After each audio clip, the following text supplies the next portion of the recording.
you do so no Adom online stories no ho agudie mu nsem health tips no so ye de no ka ho phone lines ni ye bebie na fe ye zoom no so ye be activating ti bebia wo hwe ye free bia no odaroma ebe no so afa so headline no ebra owura kwasinsia boaten ejina ha be me na me chia e bia boko Yankopon na dom na so yesu bi sa amade pass achi bi me enne ebnada na ya asda na she onankasa dia ne date ni yesay so e kemo se ne e ra 10 na na yeah okay e ra 10 na radia 6 them say be 3 weeks from now nye ji akatua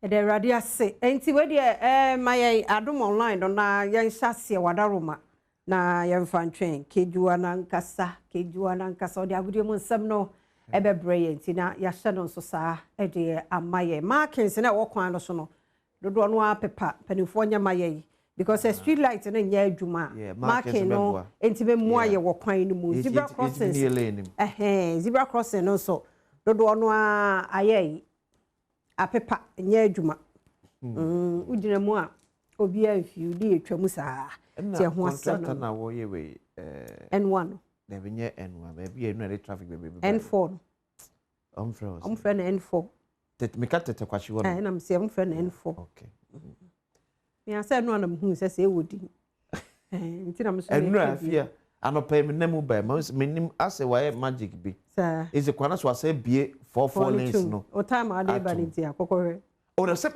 me ba enu ano no a block it ya ka 4 lane no two okay in and out na use 4 lanes but me ba no pay say most will be a hatum and will be a hanum so atum cause enu traffic afia na wo hono na me so na special N1 so me hu announcement ni dey me say hey wona ete munue ahọ na akra ye nya bibia sa akra na che dada ye sa na de utumu so how monka fra ne fa fu otonye bete na odi we na ugina so nti yeti ase enye easy ti enquadromonline.com Ghana Armed Forces Command and Staff College embarks on 4-day operational field visit to Nkwanta. Akwakodu Nkwanta. 4 days. In Ghana Armed Forces Command, no, and the Staff College. And almost yes, eduman. And also who are some, I don't know. ECG, they know almost a year maintenance and then so I see the areas that will be affected by ECG's planned maintenance on Tuesday, March 10th. Areas no. Affected.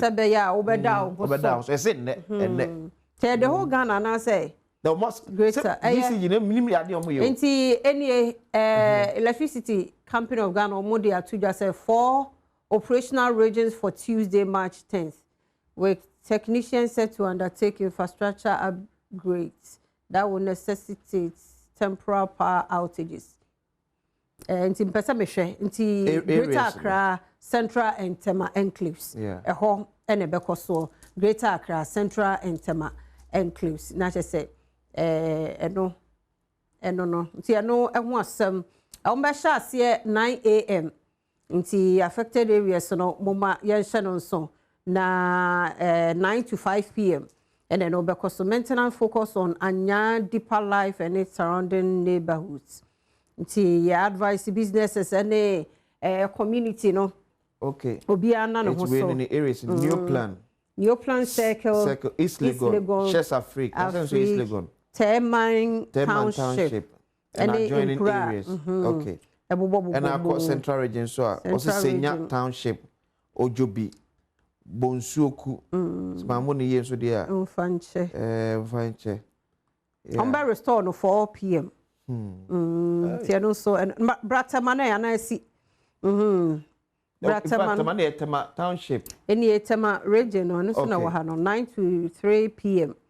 and we Jericho Roman Down under Bridge Market State School for the Deaf. And Miabi so yes Safi Sana BBF Ajekojo Kanewu Chopoli Dawa Sege Kolodo Adokope Kase any English adafo big ada adafo okay big ada totope azizanya edina no odin treasure island that's aqua safari resort nyina mpanifo osiesie maintenance work and air cost so nti yen hye so na emiamia na be affected no ye na ye na ye ho so it will be say ya you say be 9 sa be 9 na be wa frifie te dundumunia ma se na be ya in case e ba be se 4 na won do fie kra na enko treke bibia e wo fie